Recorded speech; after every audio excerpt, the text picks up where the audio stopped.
December 10th, 1999. Los Angeles, California.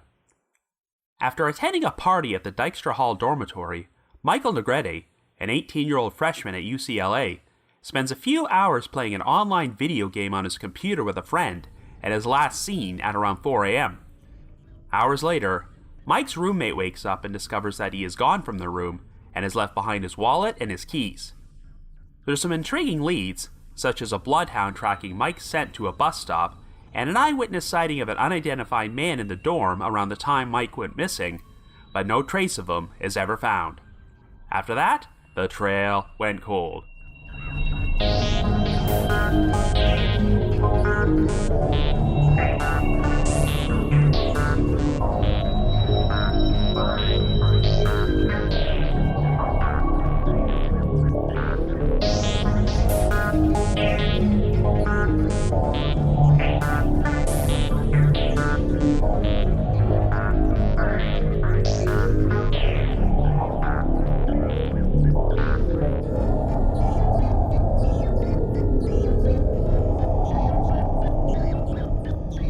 Hello everyone, and welcome to our latest episode of The Trail Went Cold. I'm your host Robin Warder, and today we're going to explore one of the most baffling missing persons cases of the modern era, the 1999 disappearance of Michael Negrete. Ever since the inception of this podcast, I've received numerous requests to cover this mystery because it almost seems like one of those disappearances where the victim literally vanished into thin air. Michael Negrete was a freshman at UCLA who was preparing for the semester's exams before the holiday break, and after attending a party at his dormitory and playing an online video game in his dorm room until the wee hours of the morning, he inexplicably vanished without a trace. But what makes Mike's disappearance particularly bizarre is that he left all of his personal possessions behind in his room, including his wallet and his keys. It seems very unlikely that Mike could have been abducted from a crowded dormitory without anyone seeing or hearing anything, and since a police bloodhound tracked Mike's scent to a bus stop, this does seem to suggest that he left the dorm on his own accord, but why would he do so at that time of the morning and not take his keys with him? This is one case in which there has been a lot of unconfirmed speculation about what might have happened to Mike, including the possibility that his disappearance was somehow related to drugs, but there is almost nothing in the way of actual hard evidence. The case has also been plagued by a lot of rumors and misinformation being spread around so much online that they are often mistakenly believed to be facts, so I'm going to try and address some of these issues on today's episode. However, before we get started, just a quick reminder that The Trail Went Cold is a weekly podcast, which is currently available for download on several platforms, including Apple Podcasts, Google Podcasts, and Spotify. So if you like this podcast, be sure to subscribe to it, and please leave us a rating or review on any of those sites to help spread the word and garner us more exposure. The Trail Went Cold is on Patreon, so if you would like to learn how to support the show, please visit our page at patreon.com/thetrailwentcold. For as little as $1 a month, you can garner access to exclusive rewards, including stickers and thank you cards, early access to episodes, and bonus content. So with all that out of the way, let us now explore the perplexing disappearance of Michael Negrete.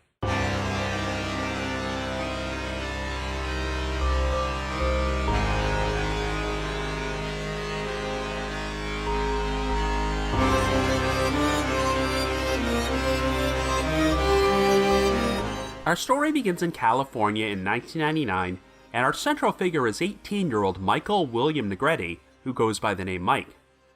Mike was originally born in Virginia, but grew up in the Silver Springs community of San Diego with his parents, Miguel and Mary Negrete, along with his two younger brothers, 14-year-old Stephen and 16-year-old David.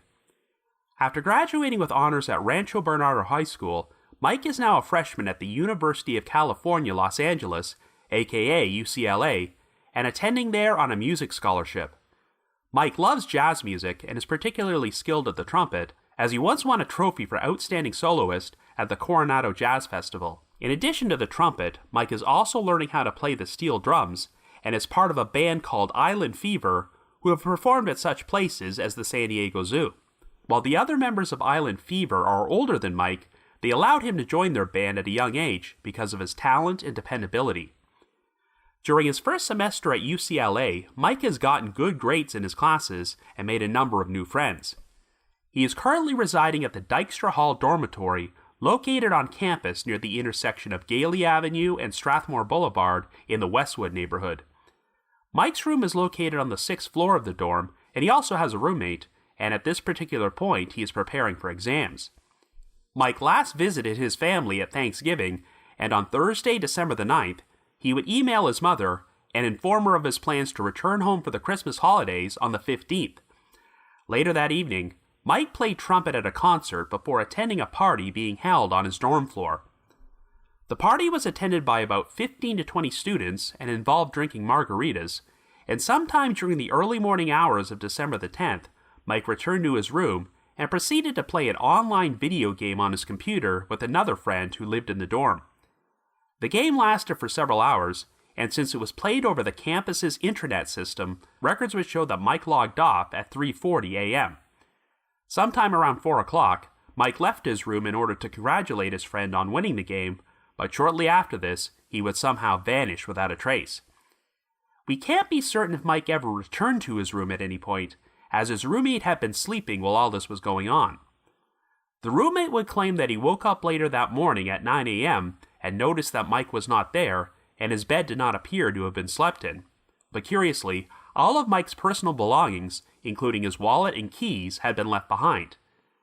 Now, we'll talk about this in more detail later on in the episode, but many sources state that Mike's shoes were left in his room as well, but this doesn't necessarily mean he did not have on any footwear at the time he went missing. Well, over the next few days, Mike missed a pair of musical engagements, and when he failed to show up for his first exam on Monday, December the 13th, he was officially reported missing to the UCLA Police Department.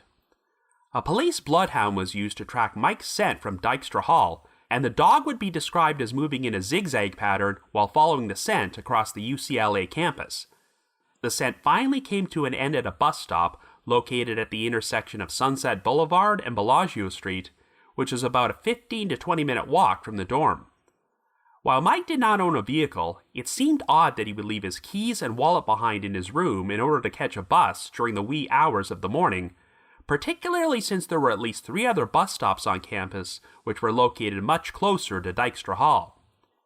Investigators interviewed a number of riders and drivers who took that particular bus route, but did not turn up any promising leads.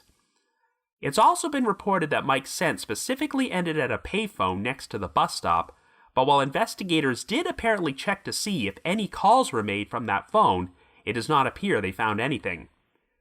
Investigators would also later say that they could not trust the bloodhound's trail because the dog was probably confused, so it's possible this entire lead might be a red herring.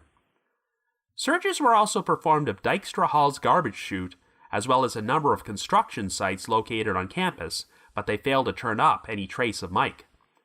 Mike's disappearance left everyone completely perplexed, since he did not have any known enemies or personal problems or signs of depression. Since Mike was doing well in school and had told his mother he was planning to return home for the holidays, there did not seem to be any reason for him to disappear voluntarily.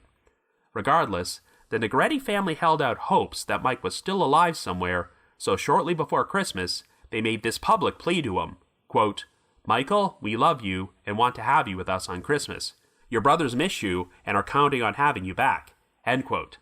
But when Mike failed to resurface by the new year, his parents canceled his housing contract at Dykstra Hall and moved his belongings out of his dorm room. Thousands of flyers containing photographs of Mike would be circulated throughout the UCLA campus and the surrounding area, and while a number of Mike's friends and fellow students were questioned, they did not provide much useful information. The Negrete family hired 2 private investigators, and Mike's band, Island Fever, also held several benefit concerts and fundraisers to help raise money for a Michael Negrete search fund. The Negrete stated that if the money in this fund was never paid out as a reward, they would donate it to the 2 high schools Mike had attended. The reward they offered for information was initially $5,000, though it eventually skyrocketed to $100,000. Since they had no luck finding Mike, the UCLA Police Department brought in the Los Angeles County Sheriff's Department to assist them, and they would take control of the investigation. In June of 2000, the Sheriff's Department sent out questionnaires to all residents who were living in Dykstra Hall at the time Mike went missing, and one of them would provide a new lead. A student recalled having seen an unidentified Caucasian man inside Dykstra Hall at around 4:35 a.m. on the morning of December the 10th, which was around the same time Mike vanished. I've also seen sources state that this man reportedly put a newspaper over his face when the student spotted him. The man was described as being approximately 35 years old and around 5'7" or 5'8", with a heavy build, and he was wearing a shiny gray jacket with a turquoise-colored design. While he was not considered to be a suspect, investigators still wanted to question this guy in case he may have seen something that night, but even though a composite sketch form was created and circulated by the media, this lead never went anywhere. In November of 2000, investigators checked into another lead involving 3 UCLA students who had lived in Dykstra Hall at the time of Mike's disappearance. By this point, the students were now living in an apartment complex near the campus and reported that they overheard a suspicious phone conversation from another resident of the complex who supposedly shared details about Mike's disappearance which were not public knowledge at that time. They apparently made mention of a missing UCLA student named Mike who had once been in a traffic accident which was similar to an accident Michael Negrete experienced on a previous occasion. There were around 40 to 45 residents at this complex, but even though they were all interviewed, I do not believe the caller was ever identified, and the lead turned out to be another dead end. In December, the San Diego Union Tribune published a 1-year anniversary article about Mike's disappearance, which confirmed that Dykstra Hall did have a student at the front door who did not see Mike leave that night, and the article also reported that police had not completely discounted a witness who said they had seen someone dressed similar to Mike outside the building at 4:35 a.m. Following his disappearance, there was no activity on Mike's bank account, credit cards, or his club card for the Ralph's supermarket chain, so the authorities found it unlikely that he was still alive and began investigating his death as a potential homicide. The Los Angeles County Sheriff's Department consulted with a homicide profiler who specialized in statistical data and criminal psychology, and they expressed their belief that investigators may have already interviewed someone who knew what happened to Mike without even realizing it. Mike's story would be featured on numerous TV shows, which included Mary Negrete making an appearance on The Montel Williams Show in 2003. While there, she was told by notorious so-called psychic Sylvia Browne that Mike was still alive and residing in the West Los Angeles area near UCLA, and, well, given her history, I'm sure you will not be overwhelmed with shock to hear me say that I wouldn't put much credence into anything that Sylvia Browne said. At one point, there was a promising lead when the username Mike had been using when speaking to people on AOL Instant Messaging, TrainFan1, was suddenly reactivated a few years after he went missing. But it turned out that the username had simply expired due to inactivity, so someone else picked it up, and this person was ruled out as having any involvement in Mike's disappearance. For years, the Negretes maintained a website about the case at the domain findmikenow.com, but while the site has not been functional for over a decade, it can still be viewed via the Wayback Machine, which archives inactive websites. And while we're on the subject of inactive websites, another interesting development occurred when Mike's brother Steve made a post on his Tumblr page on June the 13th, 2013, and answered a question asking for his stance on casual drinking and drugs. Steve used this as an opportunity to discuss Mike's case and express his belief that drugs may have played a role in his brother's disappearance. After providing a link to Mike's profile page at the Charlie Project, Mike wrote, quote, "What the report doesn't mention is that Mike's friends verified that he had been attending raves and experimenting with different drugs, most notably ecstasy, in the weeks before his disappearance. My personal theory is that he was under the influence of ecstasy or some other substance, left the dorm for whatever reason, and was picked up by one of those people your mother warned you about." End quote. Steve also wrote that Mike was very athletic and capable of defending himself, adding, quote, "To me, the only explanation is one that involves him being out of his right mind, and the simplest cause for that is drugs and alcohol." End quote. It's also worth mentioning that by this point, Steve had become the sound engineer and tech director for the San Diego-based musical act Steam Powered Giraffe, so he closed off his Tumblr post by writing, quote, "I miss you, Mike. I wish you could be here to see what I've accomplished in my aspirations to be like you." End quote. Much like the Find Mike Now website, Steve's original post has since been taken down, but can still be viewed via the Wayback Machine. Unfortunately, it seems like there have not been any new leads or media coverage for the case in quite some time, so after nearly 24 years, there's still no conclusive answers about what actually happened to Michael Negrete. So I guess you could say the trail went cold.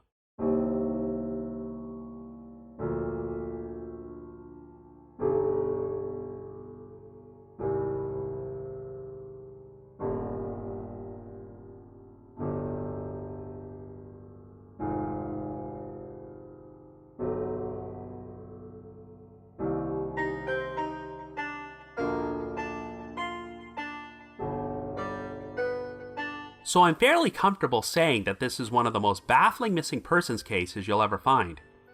I first became familiar with this story when I featured it in an article I published for listverse.com 10 years ago titled 10 People Who Vanished into Thin Air. I included some other high-profile cases on that list in which there has been no shortage of material, such as the disappearances of Maura Murray and Brian Schaefer, but surprisingly, there isn't all that much material in Michael Negrete's case. Even though it got a decent amount of media coverage in the years following Mike's disappearance, and his family was very active with spreading awareness about his story, it almost seems to have faded from the spotlight. But of course there has been no shortage of discussion and speculation about this case online, because the whole thing does not make much sense and seems to defy all logic.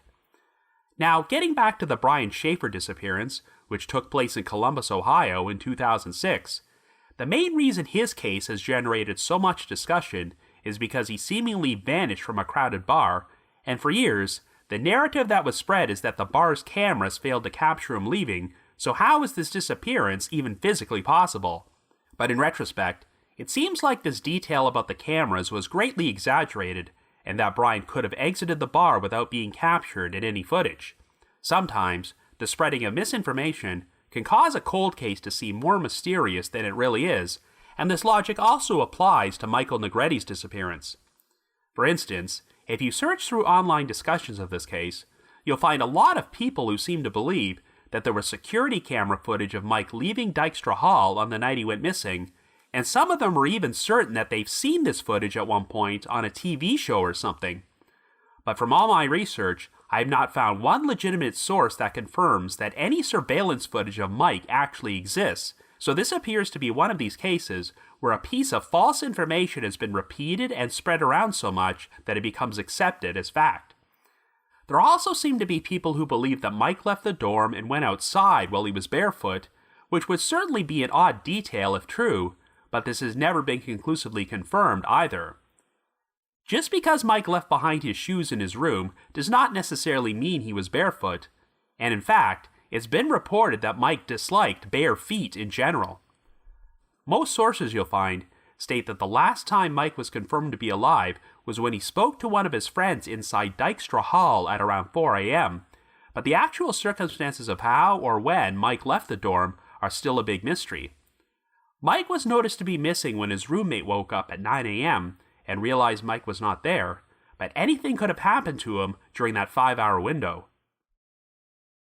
So there's a public Facebook group about this case titled Help Find Mike Negrete, and some of the older threads there contain comments from William Howell, a former investigator from the Los Angeles County Sheriff's Department who worked on this case.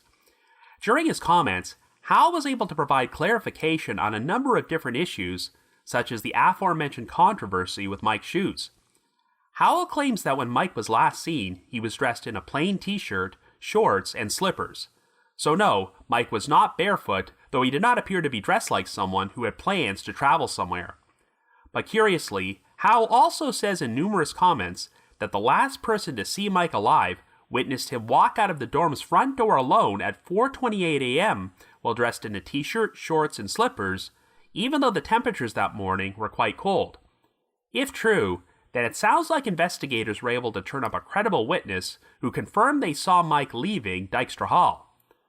Another big question people have always had is whether Mike's computer from his dorm room was ever analyzed, as one of the more prominent theories is that Mike may have been secretly communicating with someone online and felt compelled to leave the dorm and meet them before he disappeared. Well, according to Howell's comments, the FBI briefly became involved in the investigation, and were supposed to perform an analysis of Mike's computer, but they somehow wound up corrupting the hard drive so it could not be reconstructed. I get the impression that if there was anything on that hard drive which could have shed some light on what happened to Mike, no one ever saw it. Now, in regards to Steve Negrete's Tumblr post about Mike allegedly experimenting with ecstasy, Howell claims that the investigation never uncovered any evidence that Mike was involved in drugs, and the most they ever heard is that Mike may have tried ecstasy once, though even that cannot be officially confirmed. Other interesting pieces of information that Howell shared in his comments is that the findings of the police bloodhound who tracked Mike's scent were likely unreliable because the scene had been contaminated before the dog was used, and the composite sketch of the unidentified man seen in Dykstra Hall was a dead end, and the witness who saw him was mistaken. Well, as we go along, I'm going to address each of these points which were shared by Howell, but I want to start off by discussing the composite sketch.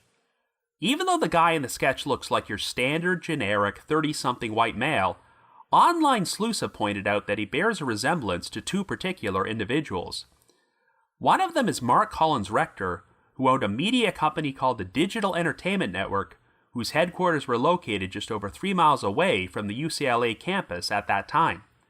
I won't delve too much into Collins Rector's background, but he's a convicted sex offender who has sexually assaulted teenage boys, and given the close proximity of his headquarters to UCLA, and the fact that Collins Rector was into online video games, there has been rumor mongering that he may have used this as a method to groom Mike and lure him away from Dykstra Hall, which is why some people believe that Collins Rector might be the man in the composite sketch. The other candidate to be this man is Damon Van Dam, whose 7-year-old daughter, Danielle Van Dam, was abducted from her family's home in the Sabre Springs neighborhood of San Diego on February the 1st, 2002. After Danielle's body was found, the perpetrator was identified as a 49-year-old neighbor named David Westerfield, who was subsequently charged, convicted, and sentenced to death for Danielle's murder. It's been reported that Damon Van Dam may have been a friend or co-worker of Mike's father, Michael Negrete, as the Negrete family also lived in the Sabre Springs neighborhood.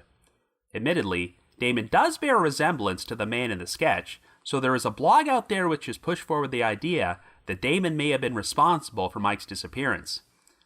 But the problem is that this blog appears to be a biased pro-innocence website for David Westerfield, even though the evidence that he murdered Danielle Van Dam is overwhelming. So it looks like whoever runs this blog is trying to generate reasonable doubt by pushing forward the idea that Damon was Danielle's real killer and may have been responsible for murdering other people, including Michael Negrete. But I think this whole scenario is completely absurd and sounds like nothing more than a shameless attempt to smear the reputation of a father who lost his daughter. The only reason I even brought this up in the first place is because Damon Van Dam's name often gets mentioned in online discussions about this case, but I totally discount any connection, and I believe the theory of Mark Collins Rector being the man at Dykstra Hall is a major stretch as well. And besides, if what William Howell said is accurate, and the sighting of this man was nothing more than a red herring, then trying to figure out the identity of the guy in the composite sketch is a moot point anyway. To tell you the truth, even before I read Howell's comments, I was always skeptical of the veracity of this lead, because it only came out after investigators distributed some questionnaires to the former residents of Dykstra Hall 6 months after Mike originally went missing. So how reliable could this student's memory have been? Granted, if you see a 30-something man inside a university dormitory for 18 and 19-year-olds at 4:35 in the morning, then it's probably going to be unusual enough to stand out, but given the amount of time that passed, the witness could have easily misread or misremembered the whole situation. During his comments, Howell complained that a number of students who lived in Dykstra Hall at the time of Mike's disappearance were not particularly useful or cooperative with investigators, but I'll get back to that topic momentarily. So I mentioned earlier that the San Diego Union-Tribune article published in December of 2000 reported that police had not completely discounted a witness who said they saw someone dressed similar to Mike outside Dykstra Hall at around 4:35 a.m. If the witness accurately described Mike's clothing as shorts, a short-sleeved shirt, and slippers, then this might be one reason investigators found them to be credible. This would suggest that Mike had only planned to step outside the dormitory for a very brief window of time, which could explain why he didn't take anything along with him, including his wallet. It's odd that he didn't take his keys with him, since he would have needed them to get back into the building, but perhaps he simply forgot them, and something happened to him before he could make his way back inside. But of course, this still wouldn't explain why he felt compelled to go outside at 4:30 in the morning to begin with. If Mike wasn't planning on going anywhere, this certainly does lend credence to the idea that the findings of the bloodhound who tracked his scent to the bus stop are not reliable. Even if Mike really wanted to catch a bus at 4:30, it makes no sense for him to walk all the way to the intersection of Sunset Boulevard and Bellagio Street, since there were at least 3 bus stops on campus which were closer. I guess the only reason Mike would have to go to that specific location is if he was planning to meet someone there and the scent came to an end because that person took him away from the scene in a vehicle. It's also very odd that the bloodhound tracked Mike's scent in a zigzag direction around campus. This could mean that he was very drunk and did not know where he was going, but I don't get the impression that Mike got intoxicated that night, so perhaps he was walking alongside another person and they were just kind of randomly wandering around the campus while they were conversing. When Howell said the scene was contaminated, I get the impression he's referring to Mike's dorm room, as the bloodhound may have originally picked up Mike's scent from there, but if a number of people had frequented the room before the dog did, that could have caused the contamination.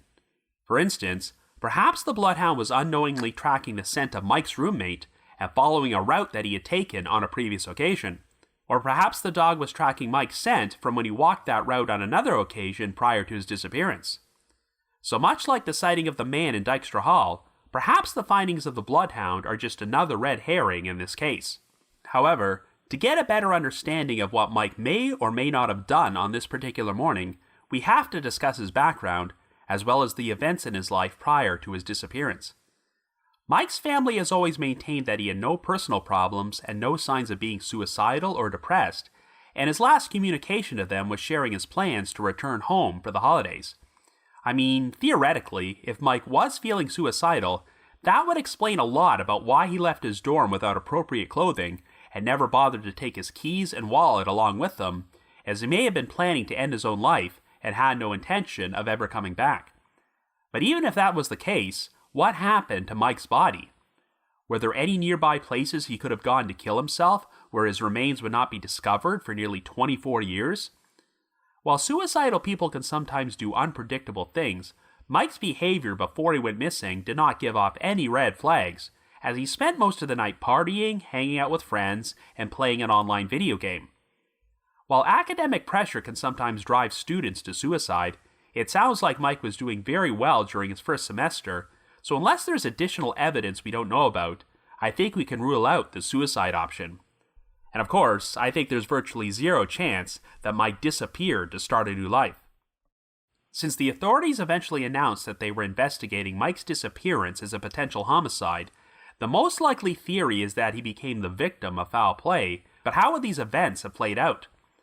But before we explore that angle, one additional theory I've often seen pushed forward is that Mike's death was accidental, as there was a lot of construction taking place on the UCLA campus at that time. Yes, investigators did check a number of these construction sites and found nothing, but could he have stumbled into a dangerous area and accidentally wound up dead?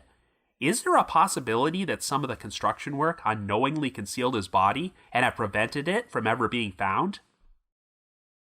Well, there is precedent for scenarios where university students went missing on campus and died in a tragic accident. During the early morning hours of January the 13th, 2007, 19-year-old freshman Wade Steffi vanished after leaving a fraternity party at Purdue University in West Lafayette, Indiana.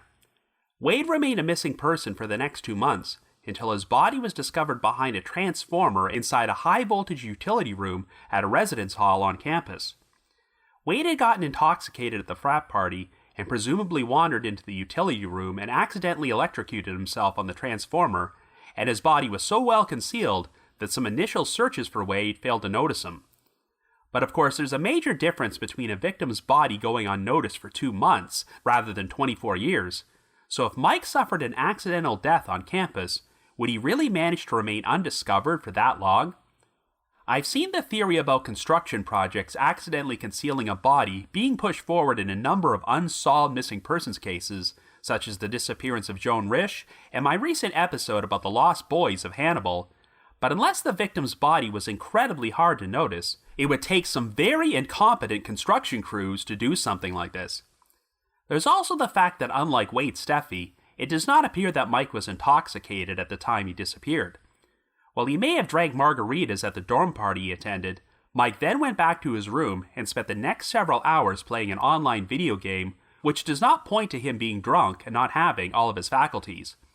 Now, in Wade Steffi's case, he was refused entry to the residence hall after he left the frat party, so he likely went inside the utility room to attempt to find a way to sneak back in. Since Mike left his keys in his room, it's not impossible that he could have locked himself out of Dykstra Hall and suffered some sort of accident when he tried to find a way back in, but again, could his body really remain undiscovered for 24 years? But while we're on the subject of getting intoxicated, we have to address the possibility that Mike's disappearance could be related to drugs. The drug angle was never publicly brought up until Mike's brother Steve made that Tumblr post in 2013, which mentioned that Mike had been experimenting with ecstasy. Steve does seem to believe that Mike was under the influence of ecstasy or some other drug when he left the dorm before something bad happened to him. This claim is countered during the comments from William Howell, who said that over the course of the investigation, they only received information that Mike may have tried ecstasy once. Well, Steve wrote that his family received this information about the ecstasy from Mike's friends, so I'm sure the Negretes know a lot more about this angle than has been released publicly, and it's not hard to believe that Mike's friends would have been more forthcoming about his drug use with his family rather than the police. After all, Howell also said that some of the other students at Dykstra Hall were not particularly cooperative with the police, and I can totally understand them being reluctant to share everything they knew if drugs were involved. While Steve thinks that his brother may have been under the influence of ecstasy when he disappeared, the alternate theory is that Mike stepped outside in order to score some ecstasy or other drugs from someone, but he wound up becoming the victim of foul play. But my big issue is that 4:30 in the morning seems like a very odd time to do that. I'm also a bit skeptical that Mike was on ecstasy at the time he went missing, since he had spent the past several hours playing an online game on his computer. Granted, I'm definitely not an expert on being under the influence of ecstasy, but people generally take that drug when they're attending raves or parties or other group events, rather than when they're sitting alone in their room in front of a computer. All that being said, I would be really curious to know what information the Negrete family received to make Steve think that Mike was on drugs when he vanished. So one of the last known persons to see Mike alive was the friend he had been playing the online game with, as Mike reportedly left his room and briefly met up with his friend to congratulate him on winning. I always used to assume that this was the last confirmed sighting of Mike until I read Howell's comments about someone having seen Mike leave Dykstra Hall at 4:28 a.m. And of course, Mike also had a roommate who was sleeping when he went missing and did not wake up until just under 5 hours after Mike was last seen. The names of the friend and the roommate have never been released publicly, and perhaps inevitably, there's always been speculation that they may have known more about Mike's disappearance than they were letting on. Even though Howell has said that many of the students from the dorm were not as forthcoming or cooperative with investigators as they should have been, he also acknowledged that they were likely preoccupied with other events in their own lives, since this was when exams were taking place. But like I mentioned earlier, even if these students appeared evasive to law enforcement, this may have had more to do with the fact that they were reluctant to open up about other indiscretions which were taking place, such as underage drinking and drug use. So this does not necessarily mean they had any knowledge or involvement in Mike's disappearance. Theories have always been pushed forward that something may have happened to Mike inside Dykstra Hall, such as an accidental overdose, so some other students orchestrated a cover-up and disposed of his body. Well, if Mike had gone missing while attending a party at a private residence or something, I might have an easier time believing this theory, but I just can't imagine young university students being able to smuggle Mike's body out of the 6th floor of a dormitory without anyone seeing anything. Yes, his disappearance took place at around 4 to 4:30 a.m., when most people would have been sleeping, but as I can attest from my own university experience, students are often awake at odd hours in dormitories. Mike went missing during the early morning hours of a Friday, and at many universities, it's fairly common for Thursday nights to be the big party night, where people go out drinking, since Friday classes are not all that common. At this particular point in December, classes would have been over at UCLA, so I'm not surprised that Mike attended a residence party on a Thursday night, as the students likely decided to cut loose one last time before exams started. For this reason, I do not find it unusual at all that Mike would still be awake at 4 a.m., and I would not be surprised if other residents at the dorm were still awake at that hour. So I think it would have been really difficult for a student or a group of students to cover up Mike's death and smuggle his body outside unnoticed. And even if something like that did happen, I cannot imagine all these people being able to keep their mouths shut about it for nearly 24 years. This is why I'm inclined to believe that whatever did happen to Mike took place outside Dykstra Hall. Given that Mike spent his last hours on the university's intranet playing games, I still wonder if he might have communicated with someone and made arrangements to step outside and meet them at this odd hour. I know this was 1999, so the internet was nowhere near as high-tech as it is today, but people could still communicate with each other online. This is why it's a major shame that the FBI supposedly corrupted the hard drive on Mike's computer, because it may have had the key to shedding some light on what happened to him. I've seen a lot of online speculation that Mike may have decided to leave the dorm for some sort of sexual hookup, and since Mike did not have a girlfriend at that time, people have wondered if he might have been secretly gay. But there's no concrete evidence to support any of these scenarios, and if Mike did leave for some sort of sexual encounter, it still doesn't make much sense that he would leave without his keys. If Mike was communicating with someone online, I do think it's possible that this person convinced him to step outside, but even though Mike figured that the meeting would only be a brief one, this individual took Mike away from the scene and harmed him. It's possible that the Negrete family and law enforcement know enough information to have their own ideas about what happened to Mike, but to the rest of us, it almost appears as if he literally vanished into thin air. Myself, I lean towards the idea that someone lured Mike out of the dormitory and harmed him, but I have zero idea who this person could have been or what their motive was. Until we receive more concrete answers, this will continue to remain one of the most baffling missing persons cases of the modern era. So if you happen to have any information about the disappearance of Michael Negrete, please contact either the UCLA Police Department at 310-825-1491 or the Los Angeles County Sheriff's Office at 323-890-5500.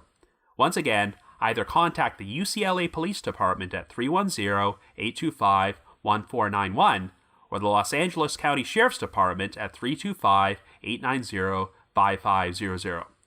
But if you just have your own thoughts about what happened, feel free to leave me a comment or send me an email to robin.warder@icloud.com. That's robin.warder@icloud.com. Another reminder that The Trail Went Cold is on Patreon, so please visit patreon.com/thetrailwentcold to learn how you can support our podcast and become eligible for some pretty neat rewards. Over the past 5 years, our Patreon page has released dozens of exclusive bonus episodes, which are all currently available in our archives.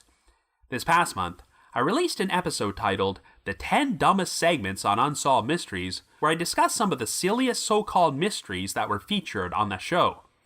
I've also dropped an exclusive bonus episode from my spin-off podcast, The Path Went Chilly, in which myself and my two co-hosts, Jules and Ashley, discuss the unexplained 1988 disappearance of a ship called the Freedom, which vanished during a trip through the Caribbean from Florida to Haiti. And for our patrons in Tier 3, I recorded another new audio commentary track, which can be played over a classic episode of Unsolved Mysteries, and we now have over 50 of these commentary tracks in our archives. Also, if we manage to attain our goal of reaching 500 Patreon subscribers by the end of October, we'll also be providing an additional extra special bonus for patrons in November. I'd also like to give a shout out to our most recent listeners who have signed up with us on Patreon these past several weeks, and they are Lauren R., Jenny K., Rue Lurkin, Maya C., Chris T., Patsy M., Lauren Y., Lauren D., Carol L., and Sean D. Thank you all so much for your support. And before I bring this episode to a close, I'd like to play a promo for another true crime podcast, Severed Affair, The Gruesome Murder of Shad Therion. Wisconsin has had more than its fair share of horrific murders and high-profile criminal cases. From the notorious Jeffrey Dahmer to the gruesome Ed Gein. On a cold night in February 2022, another name was added to the list of Wisconsin's worst. Taylor Schabusiness. Tara had woken me up, said she found my son's head in a bucket. I'm dumbfounded. Didn't believe her. Thought she was having a mental issue or something. From the outset, the details of the case shocked even the most hardened detectives and traumatized young rookies. If we could get more answers sooner rather than later, that'd be appreciated. We've got quite a bit of blood down here. Law and Crime has reported on the case from the beginning. Using Law and Crime's gavel-to-gavel coverage, we've woven an in-depth narrative. I went downstairs. At the bottom of the stairs to the right, there was a green bucket with a shower towel on top of it. Lifted the towel off, and there was, in fact, a human severed head in the bucket. Severed Affair. The Gruesome Murder of Shad Therion is a Law and Crime original podcast that uses exclusive audio and court footage to piece together the story. Beyond the stack of mattresses, there appeared to be blood on the floor and then small chunks of human flesh. You can listen to Severed Affair exclusively and ad-free on Wondery Plus. Join Wondery Plus in the Wondery app or on Apple Podcasts. I just wanted to give another shout out to my supporters at the Unsolved Mysteries message board at the Sitcoms Online forum and the Unresolved Mysteries subreddit, which have a number of interesting discussions about today's featured case. I need to provide a big thanks to Miguel Foote, who edits and assembles this podcast together for me, and Vince Nitro, who composes the eerie music you hear on every episode. If you haven't already, you can like us on Facebook, follow us on Twitter, or leave us a rating or review on Apple Podcasts, Google Podcasts, or Spotify. So have yourselves a great week and join us again next Wednesday for another brand new episode of The Trail Went Cold.